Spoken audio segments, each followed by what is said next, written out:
So yesterday, Venerable Deki shared some of her thoughts from the recent trip that she and I went on to Atlanta to participate in the Georgia Buddhist camp and give some talks. And I thought I would do the same today as well. So what's fresh in my mind was the opportunity to share from the book Driving the Dharma Home by Geshe Dadu Namgyal, which we did on our last day.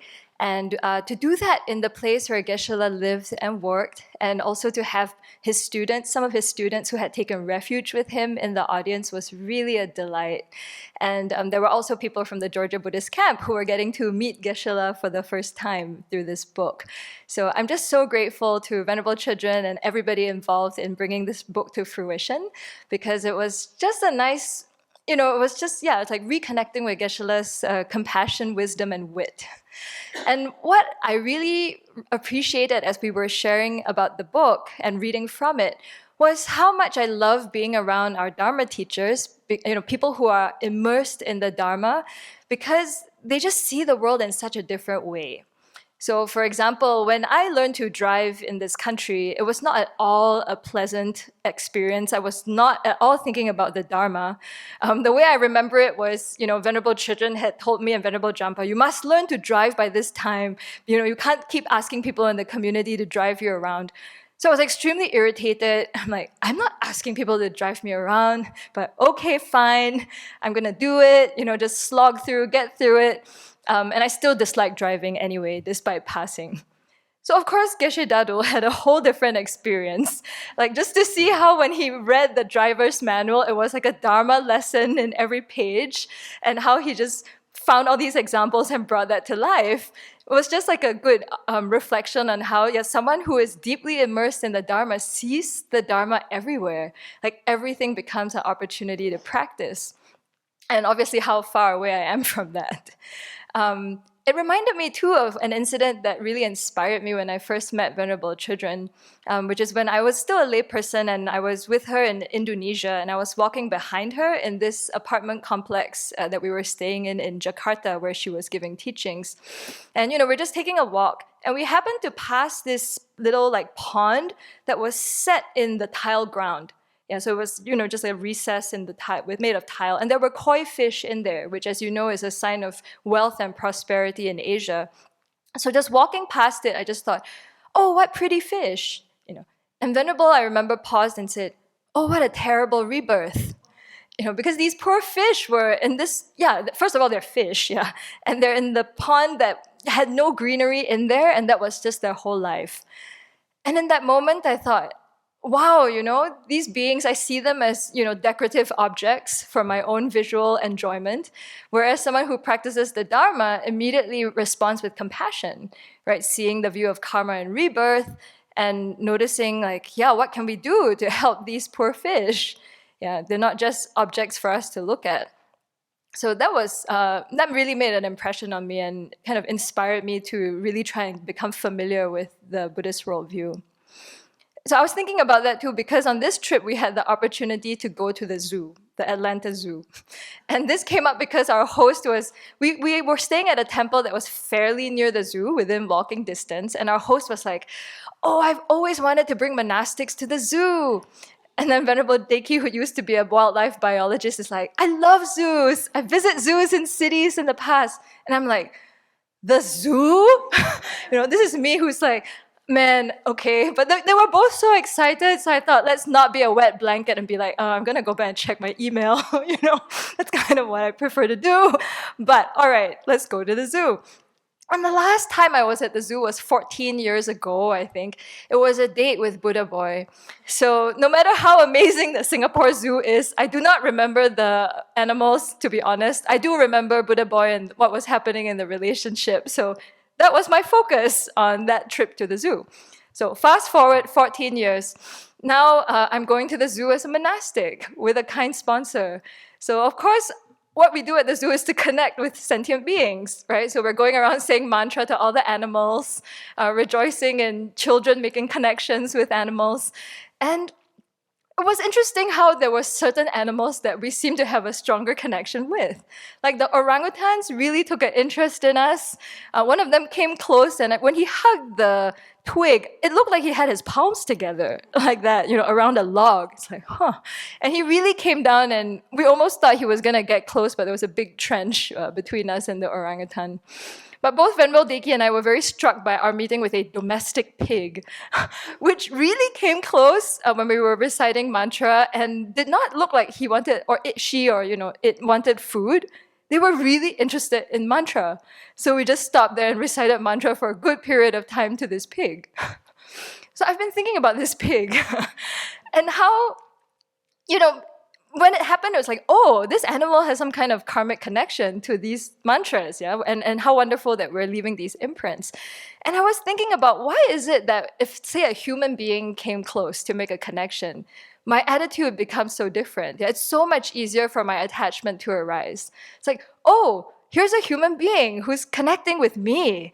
Like, they must be special, or they have some connection, or I must be special to them. And all this stuff just comes up because it's a human. Yeah. Versus with the pig, I did not feel this kind of attachment arise or a sense of being special. Right? It's like, okay, dependent arising, there's some kind of karmic connection, wonderful, move on, yeah, dedicate the merit, great. Yeah, so it just gave me pause to look at, especially when we were giving talks in different places and new people come up and they're excited to meet Sravasti Abbey monastics or nuns, and just to, hold a mind of equanimity. One such interesting incident that happened was at the Georgia Buddhist Vihara. So, Venerable Deki had mentioned there was a gentleman there who goes every day to take care of the Vihara and make offerings and clean it. And at the end of our time there, he suddenly came up to us, and he had this habit of squatting and touching the ground, a bit like how the people in India do it, to touch the feet of a teacher. And he had done that once, and we were both like, whoa, okay. And he came to us, and he squatted down, and he said, this is the first time I'm meeting bhikshunis, so I would like to make an offering. And it was a very kind, generous offering to nuns he had, was meeting for the first time, and we were both like, wow. So yeah, that was really very touching. And I think that's what moved me the most about all the people we met on this trip, just this faith and virtue. I think some of it comes from many people we met were kind of Asian immigrant origin, so they were raised Buddhist, so there's that natural faith that comes from that cultural background. But also with all the young people and also people like AJ, who we met at the Georgia Buddhist Vihara, just this very sincere faith in the Buddha Dharma and wanting to learn more and practice. One instance that stood out for me at the end of the Georgia Buddhist camp was seeing the young people, who had all come individually. Maybe only 2 of them were friends, and they were of diverse races, ethnicities, genders, sexual orientations, who knows. They kind of in a corner spontaneously got together into a group hug.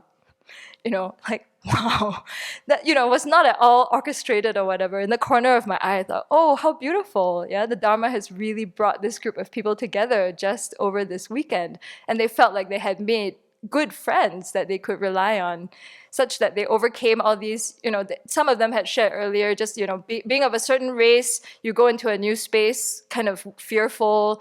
There was a trans person who said the same, you never know what to expect. So that over a period of just a few days that they felt so comfortable with each other was quite touching.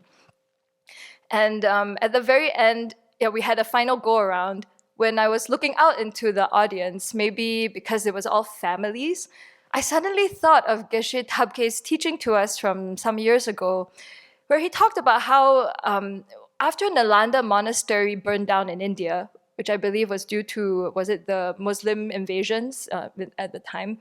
After the monastery burned down, the Dharma gradually died out in India because it wasn't spread to the lay people. So I just had the thought, oh, it's so important that monastics, we go out from the monastery, we go to like a summer camp and spend time with young people, children, and families, because we do need the Dharma to be deeply integrated and embedded into lay people's lives and the culture for it to really take root and survive in the West.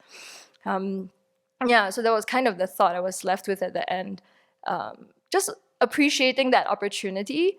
And maybe also because of this particular political moment, seeing the fragility of that. It's like all these people coming together in this very beautiful way, Is it going to last forever? Will we always have this kind of opportunity? Not to be taken for granted. Yeah. So in closing, maybe the best summation of the trip for that final moment for me is just before we got on the plane, Venerable Deki and I saw this big poster, I guess on the hall, like the hallway you go through to board the plane. And it was this person on their cell phone in this open air space. And the tagline said, "You are one step away from having everything under control." And we both just burst out laughing, because it's so obviously contrary to the Buddhist worldview, right? So just an example of how, when you've practiced, it's just like, what nonsense is that? And we were both like, you're one step away from having everything fall apart. Or everything is already falling apart. Or as the Venerable always tells us, learn to relax into the free fall. You're already free falling. So it was a wonderful dependent arising. We made many good connections, and how fragile that is, to have the causes and conditions to study, to practice, and to share the Dharma with others. So may we continue to create these causes and conditions and never take them for granted.